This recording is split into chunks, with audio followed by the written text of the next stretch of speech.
Great to be here. I'm going to be talking about clean local energy accessible now, and the fact that driving clean local energy, renewables, are going to drive the smart grid, the energy storage, and the new energy economy. It's all going to really start with getting the clean local energy, kicking that whole food chain off, and I'll talk about that a little bit more here.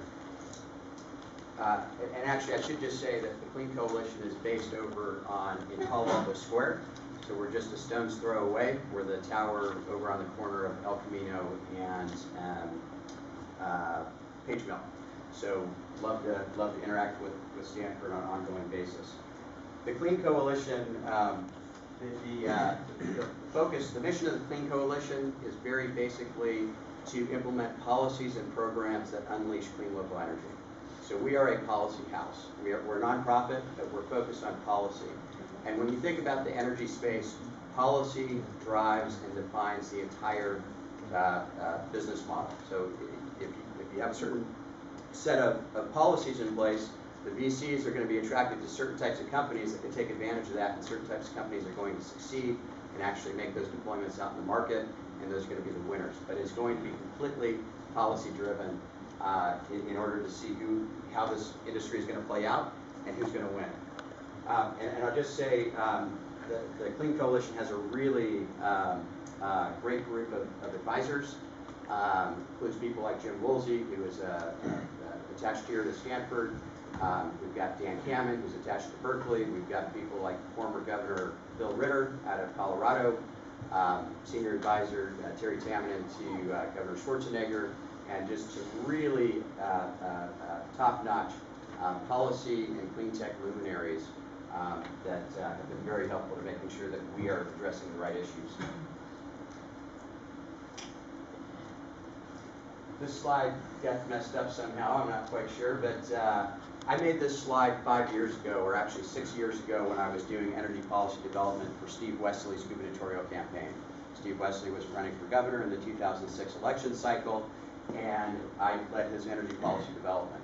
This was the very first slide that I made for his campaign. And we looked at what the energy mix looked like back in 2005, and that is the pie chart on the left. So obviously very fossil fuel dominated, it's all red there. What we know is that the energy future, the smart energy future, is going to look like the pie chart on the right. And it's dominated by 5 big solutions. And those big solutions are renewable energy, energy storage, demand response, electric vehicles, and energy efficiency. Energy efficiency is supposed to be shown as surrounding that entire pie chart. All the energy we generate, we have to use it a lot more efficiently. Now, this transition is going to happen. It's just a matter of how fast, how painful the transition is going to be, and who's going to win.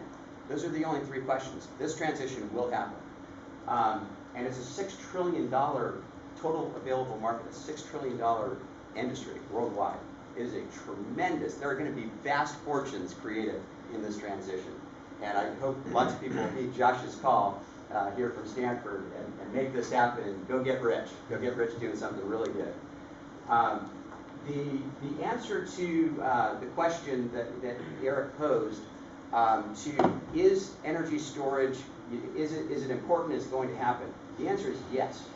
The question is, when is it going to happen, and where does it fall in the lineup, kind of the loading order of solutions? So in everything I've done, I think energy storage is probably about 10 years away from being a really viable solution out there. And in 10 years, that's when we're going to really need energy storage.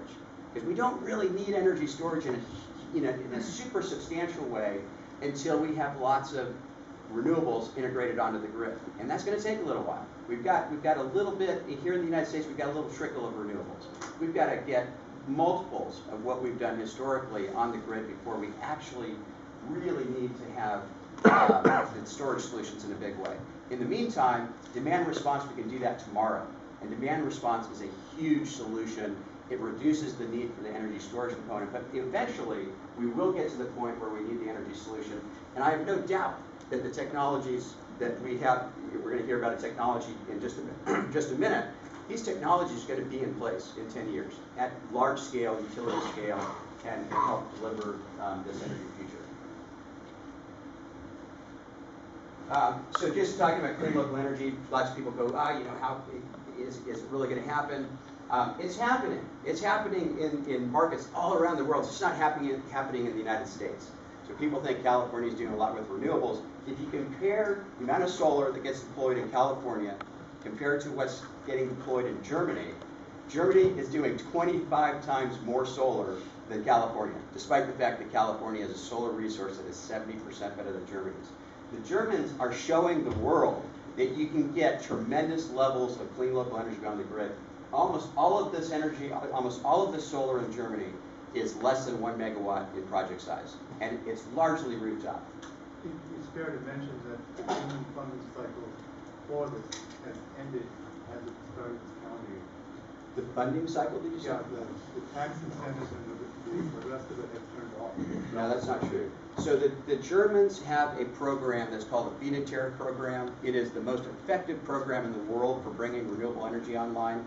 It's, in fact, 90% of all the solar in the world has been driven by feed-in tariff programs. Now, what the gentleman said is that the program has ended. That's incorrect. What has happened is that by design, the feed-in tariff programs bring down the price as you go through the years of the program. So it just went through, it's ratcheted down in price. And now the Germans are getting far more cost-effective solar energy than they did last year. And next year, they'll be getting even more cost-effective solar energy. But you can see that this ratcheting down in price is not slowing down the market. The German market is expanding. So in terms of, the clean local energy is driving the need for demand response and energy storage solutions. That's true.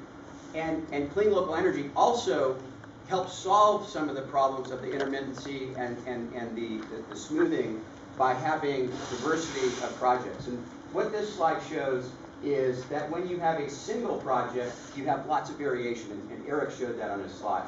But when you have 16 different solar locations, and this is information that comes out of Maui, when you have 16 projects that are geographically diverse, you have a lot of smoothing that happens on that energy production. That's the red curve versus the gray curve. Next slide. This is kind of what a stupid grid looks like, and it's not here in California because California peaks during the middle of the day.